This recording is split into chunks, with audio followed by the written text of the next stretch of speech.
Bosume August ne da etoso nsia de bi o my Ghana mpese yebete enam akwanhia eye helicopter akwanhia ekonyaye ewo Obuasi ne mpotemo ema wi nam so nipa nwotwe eto ananan wonse do Dr. Eduardo Mane Boama sanso na Alhaji Dr. Ibrahim Mutala Muhammad, Alhaji Muniru Muhammad, Dr. Samuel Sapon, Mr. Samuel Abwaje, Peter Anala, Manem ana maniam chuma ampadu ene NS ado no mu nyina ewo sa wiem hyen mu emom to ananan mu onse do no my Ghana yeto abese no ade ampanifo ayanhwemu ede ne beto odwa ana ne ekoso sa wiem hyen no accident no abeto odwa na monkase mu na kirem se helicopter no yes na serviceable de nanso ne edikan emra so se wo senke de koma China fo a eton ma aye no eye ho servicing nanso na mpanifo ese womoma ekwan mienyu so ne kakra ansa na omde aba eno koda nchen autopiloting ade bi a eno no wiemhye no ansa omatu agese ekwa womugya no na nankasa etwi eno boa ema pilot ni timi focus on other neoma ebema obetimi ede wiemhye na kosi emra na wiemhye no ekono na sa autopiloting system ne neoma bi eka homa piloting ye simple no enya adwuma o wiemhye ni mu eno koda nchen emra na aeroplane no ebetu akono na ewiem nye enti enam so ema pilot no delay flight no one solid hour ewiase womokọ ekwan so helicopter womokọ no anam ni speed a womotwi ni manually no eno ankasa drop height ema ewiase no enya kwanhia ema omanfo eto ananan wonse do ya busua nkyeremu ni nyina no yaka ni nyina bomu a de besomu ha Ghana News TV so midin na sefa hwene bobo mase o se ne ndedi kan aba ahweme a na wa subscribe na wa share video yi e de ama me sanso na me srew se sisi a download lemfi sisi a fi so mo che sika ho bosumi ekwa kopim se afi be kwa wie no wa obe download lemfi na bo news a shem e de asend this fi Europe, America, USA, America, Canada, anaze Europe, ana UK dia ba o my Ghana mu no sika o send ye ni nyina no you stand the chance e on be send this ka ni nyina ma wa nipa wa send this kana komom no omonye hwe mfiri ni ho enti download the lemfi sisi a never send you sika rate no so de da form boko never edu nku abusu amyenkwe ni enti enhwe ne ekoso I nam suma. The flight data report indicates that the helicopter was in good working condition. The helicopter, however, did not have some avionic safety enhancements.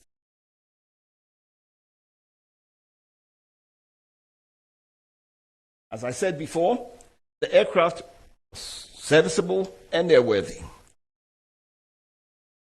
The additional safety equipment that the helicopter did not have were things like the helicopter terrain awareness system or the enhanced ground proximity warning system, as you may choose, advanced navigation with terrain mapping, an automatic flight control system. And I would say that these safety equipment would have enhanced situational awareness. For instance, it didn't have an autopilot. That's advanced, the automatic flight control system, so that the crew had to manually fly the plane. So it sort of increases workload. Typically, you want to have a plane that has an autopilot. All the civil planes use autopilots, and the workload on the pilots is very low. It gives you the chance to do things and to think easily, and so on and so forth. Despite all this, the aircraft was in a good condition to fly and met all safety requirements. The investigation has recommended strongly for aircraft with these additional safety enhancements to be acquired immediately for the Air Force.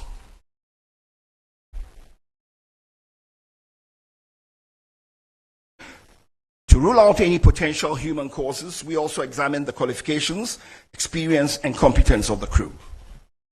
The captain has a postgraduate certificate in safety and accident investigation from Cranfield University, UK, in 2024. The captain was a qualified FAA, that's the Federal Aviation Administration, commercial and instrument-rated pilot from Bristol Academy, Florida, USA, in April 2015, 10 years ago. Within the Ghana Air Force, he was recategorized in March 2025 as a Cat C pilot. That is, a pilot qualified to be a captain on the helicopter, the Z9 helicopter. And he had a green instrument rating.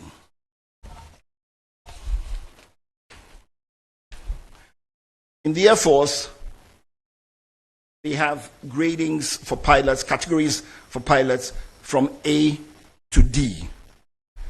D being, depends on what you call high and low, D being for the initial, sort of, and then you go all the way to A. It's interesting to note that for quite a while, and as at now in the Air Force, the highest category is Cat C. So the pilot was totally competent to be flying this plane.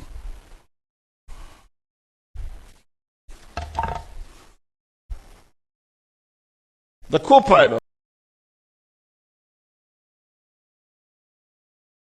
was also a qualified FAA commercial and instrument rated pilot from Bristol Academy, Florida, and he qualified in April 2023. In December 2024, he was recategorized within the Ghana Air Force as a Category D pilot on helicopter type with a white instrument rating. To further rule out any potential human causes, we examined the medical and psychological records of the crew. A review of the medical and personal records revealed no known medical or psychological conditions in the captain, co-pilot, or technician at the time of flight. All three were described by witnesses as calm, prepared, and professional during the pre-flight activities. Fatigue or medication was not considered to have materially affected their performance on the day of flight.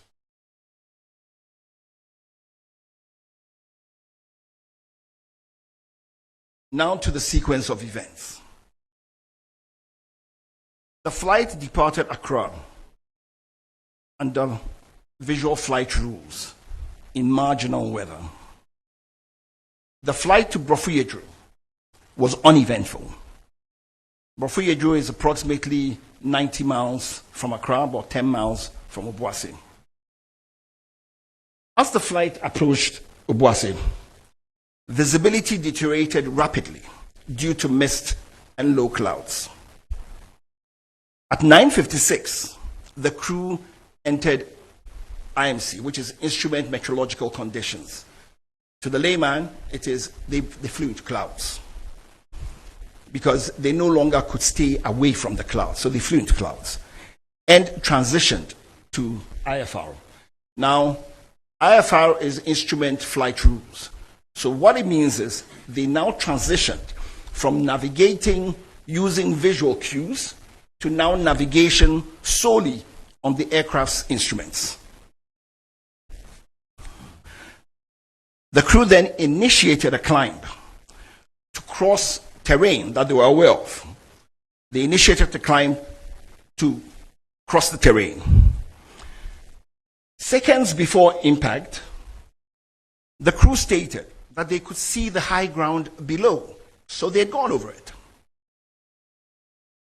Suddenly thereafter, the helicopter that was flying up without any change in its power or in the pitch, which we use to go up and down, suddenly lost height and impacted a ridgeline at about 1370 feet above sea level.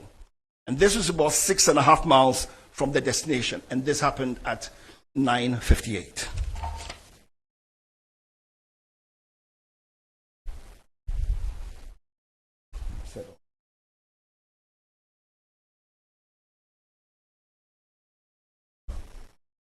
Is what the planned track had been.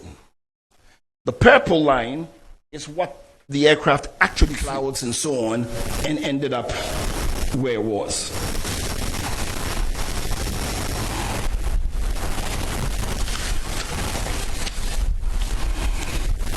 Now to our findings. The helicopter was airworthy, but it lacked additional safety enhancements. For instance, the terrain awareness warning system. Now, the terrain awareness warning system, for instance, is predictive. So what it does is it tells you, warns you, it gives you a better picture of the situation and puts the pilots in it gives them, puts them in a position to make better judgments, to be able to see everything and be able to foretell if there are any things that could possibly create a problem. But the lack additional safety enhancements required for the weather phenomenon over that terrain.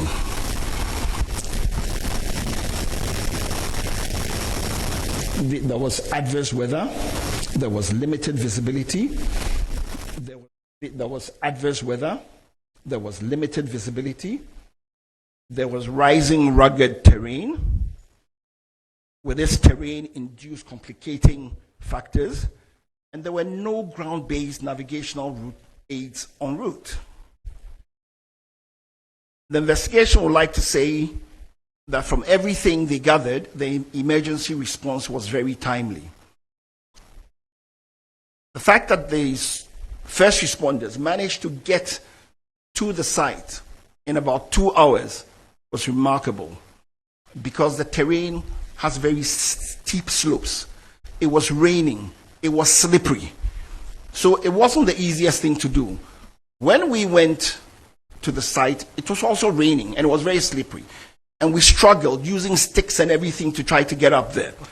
So looking at everything, we would say very confidently that the emergency response was very timely. The investigation determined that the accident was caused by the sudden loss of altitude and lift due to downdraft.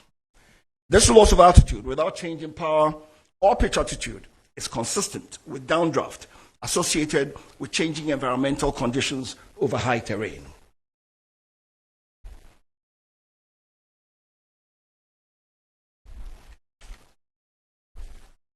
In our findings also, we said there's limited national navigational capacity, a capability for en route and remote area weather services. We also looked at training and realized that the Air Force doesn't have much simulator training. We looked at flight monitoring and realized that there was no flight data monitoring also taking place. For flight following and tracking of aircrafts, we realized that it was also not there. There's no secondary surveillance radar, no automatic dependent surveillance broadcasts, or any other real-time tracking of aircraft.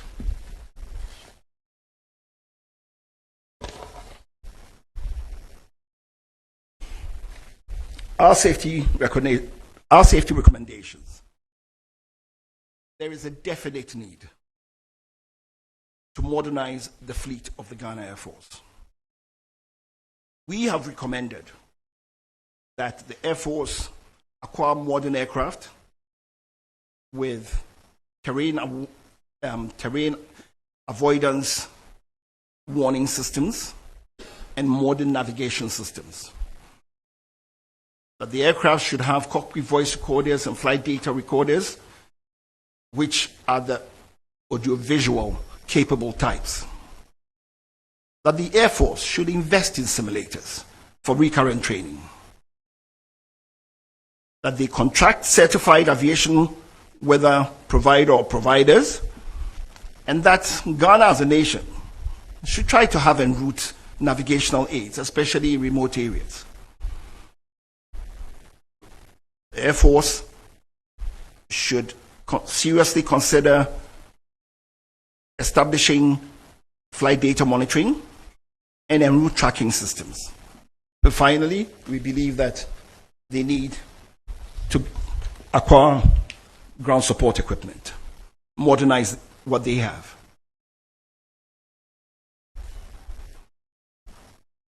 In conclusion, the helicopter accident was an unfortunate and sudden weather-related accident. Implementing the safety recommendations will prevent the reoccurrence of future accidents. At this time, before I take any questions, I just want to give a few acknowledgements. I'd like to acknowledge the efforts and the support that the team had from the National Security Secretariat, led by the National Security Coordinator. It made what was a really difficult job for us much easier to do, and encouraged us to do and persevere to come up with these results.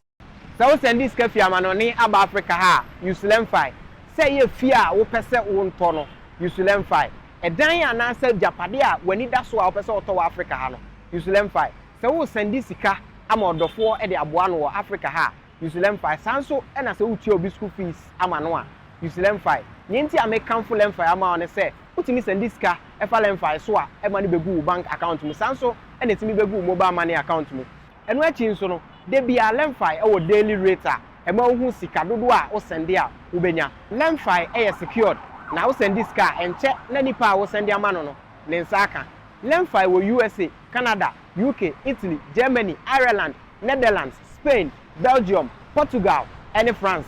What the lemfai send this car untu ahwe bomodi a dey use me code NEWS news na say any day they can register or lemfai so a unya bonus sanso and now use chance so a ye wo bonuses ahodo a ye de ma to fly dignitaries all over the country, and I think we owe it to ourselves as a nation to make sure that we have aircraft fit for purpose, aircraft that are of the highest technology, to make sure that everything is very, very safe. Yeah.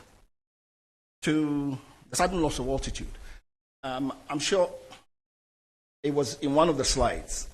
When you over rugged territory, that's over terrain, dependent on the steepness and so on and so forth, it's very easy to have turbulence. It's caused by eddies and rotors.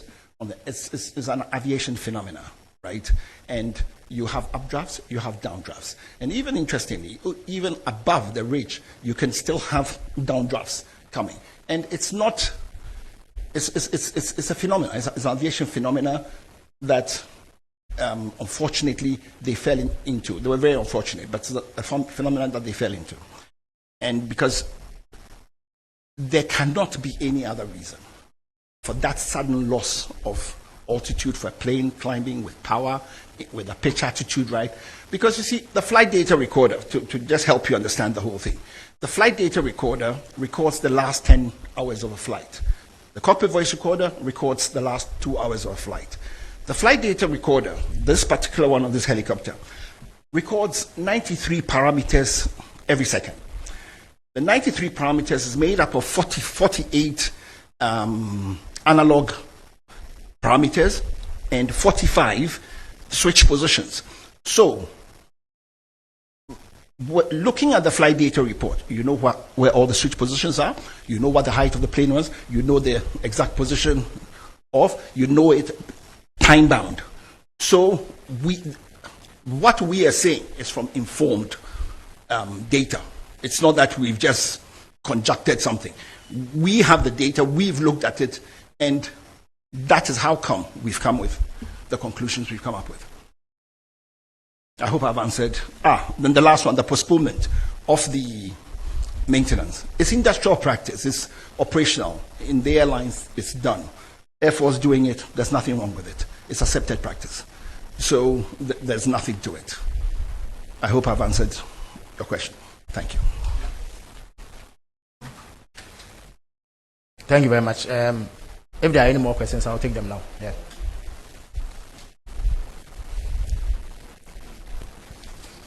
My name is Abdul Hanan Adam. I work with the EIB network. Minister, I'd like to find out from the experts if there was any possibility for an emergency landing, and was there an avenue for them or the crew to consider that. Thank you. Was there what? Please An repeat. avenue. Avenue, okay. For the crew to As have- in, was there a place nearby where they exactly. could land? Okay. For All right. an emergency landing. All right. Good afternoon. Yeah. My name is Julius. I report for the Ghanaian Times. Sir, in your presentation, you mentioned that the helicopter was in a very good shape, but then they did not have what you called avionics safety requirements, additional avionics safety requirements. If they had, would it have assisted them to avoid this?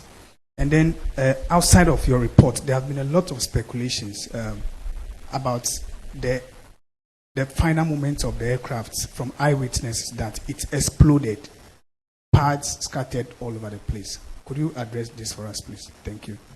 Thank you very much.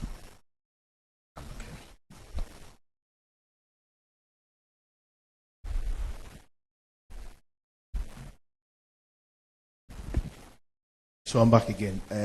If my memory could serve me right, I think the release by the Ghana Armed Forces just shortly after the announcement was made in this hall by the Chief of Staff did indicate that the heli went off the radar.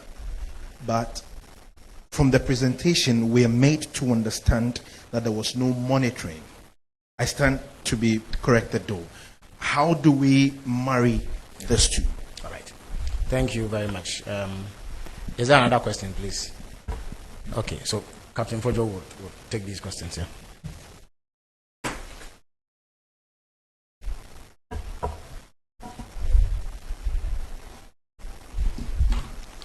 Thank you once again for your questions. I would like to presume that when you say emergency landing, you mean a diversion. Because an emergency landing is when something goes wrong with the plane, because nothing ever went wrong with the plane.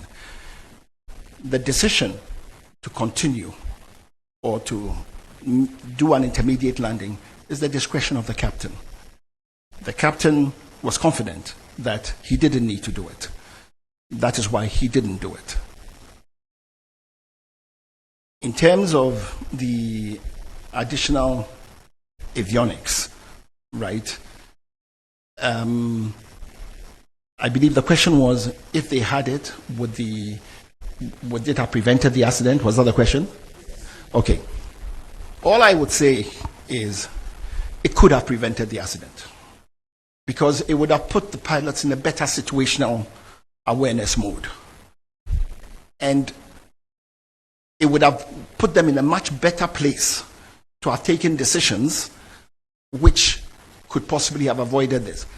But let's not kid ourselves. Let me just say something. What they went through is the sort of thing that even the best anywhere would have struggled to get out of, using what they were, with the limited instrumentation and so on that they had.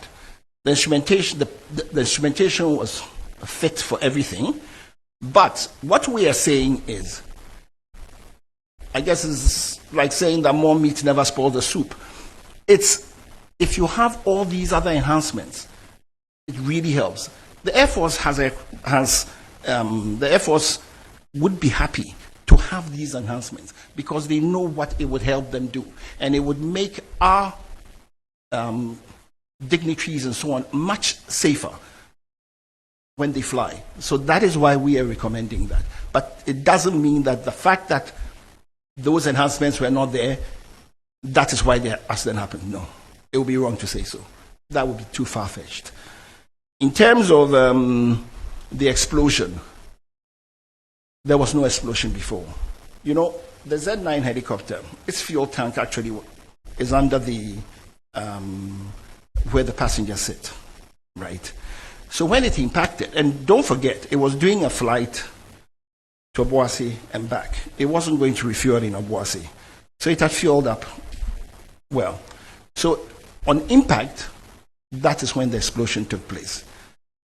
We looked at all that. We looked at the corroboration. The time when, because you see, when there was the impact, when the explosion took place, don't forget, there were eyewitness accounts. So the eyewitness accounts tally with what we're saying.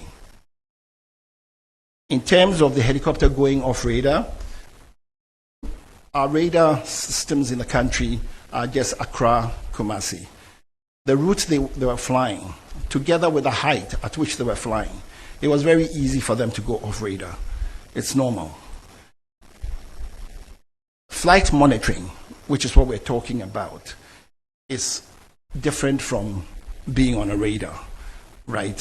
Flight monitoring is knowing where your aircraft is at any time. It doesn't have to be on a radar screen. It can be through messages. That's why we said things like secondary surveillance, radar broadcasts, and so on and so forth, right? But it's a tracking system, okay, and it should be done for all Air Force aircraft. In fact, in the civil world, airlines, by law, have to track the aircraft. So what we're asking for is we're not asking for the moon. It's something that must be done. I hope I've answered your questions. Thank you. So if there are any final questions, we will take them. Otherwise, we call it a day. All right. So thank you very much for coming. And due to adverse weather in Accra, Kumasi, and Obuasi, the weather improved about an hour later. Takeoff ended up at 12 minutes, 14 seconds after 9 a.m. Throughout the flight, the altitude changed to avoid low clouds. Now let me explain why this was so. The flight started out being conducted under visual flight rules. Now, if you're flying under visual flight rules, what it means is you're using visual references to navigate. It's a normal way of flying. So they were using visual cues to navigate to go to Obuasi. And so they had to stay away from cloud in contact with the ground. So as the cloud base changed, they changed their altitude. Where they needed to avoid, they would avoid.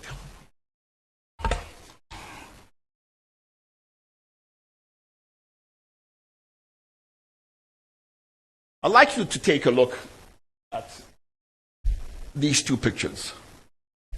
Now, first of all, these pictures were taken in the environs of where the accident took place. Take note, it wasn't taken on the day of the accident, but it's just representative. The picture on the left shows the morning weather and shows you the visibility, gives you some idea of the visibility on the day. The picture on the right is taken from the same place, looking at the same area, and you can clearly see that you can make out the ridges in the terrain over there. And it's noteworthy that on the day of the flight, this visibility you are seeing that I'm telling you, you can't even see that as you can see. On the day, the visibility was much worse. From eyewitness accounts, the visibility was down to close to 200 meters at some point.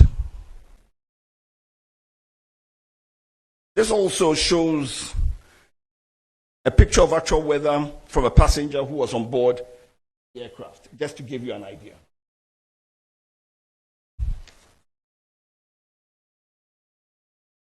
The weather in the southern Ghana was poor on the day, which delayed departure for about an hour.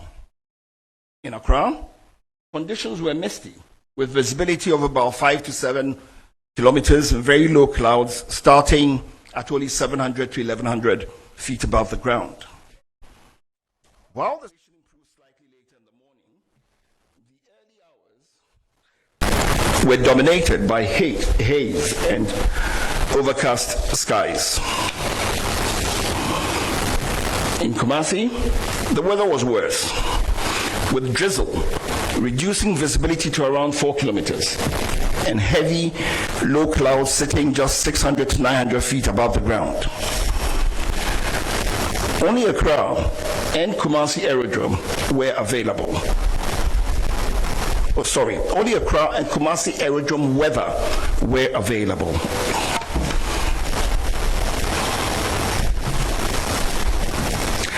There was no formal information on the weather available to the pilots along the flight route. Witnesses reported poor visibility due to fog and rain at Paul Fordjour and its environs. Environmental conditions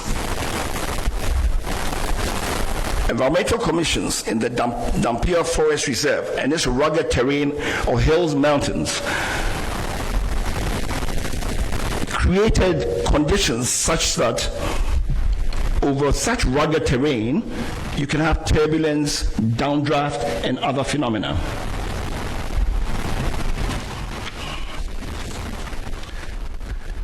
Now, to look at this is what we're talking about.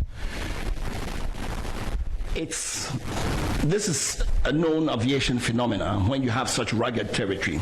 And what ends up happening is turbulent wind currents occur usually around ridgelines, mountains, and hills, and can generate sink rates in excess of 1,000 feet a minute in moderate wind conditions. These sink conditions can often exist well above the barrier that induces the eddies.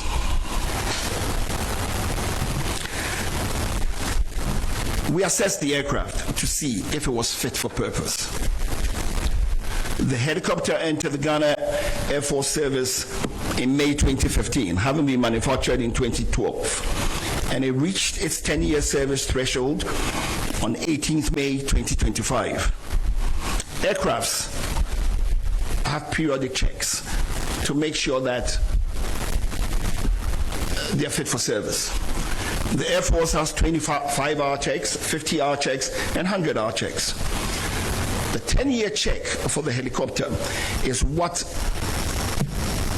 was mandated for this helicopter. Now, as is usual, an operator, in this case Ghana Air Force, requested from the manufacturer an extension. And it's normal, happens in civil flying, happens with any type of flying. The manufacturer gave a 90-day extension to 18th August 2025. And basically, the helicopter met all the basic safety requirements. That notwithstanding, it sort of clashed, it sort of met a 100-hour check.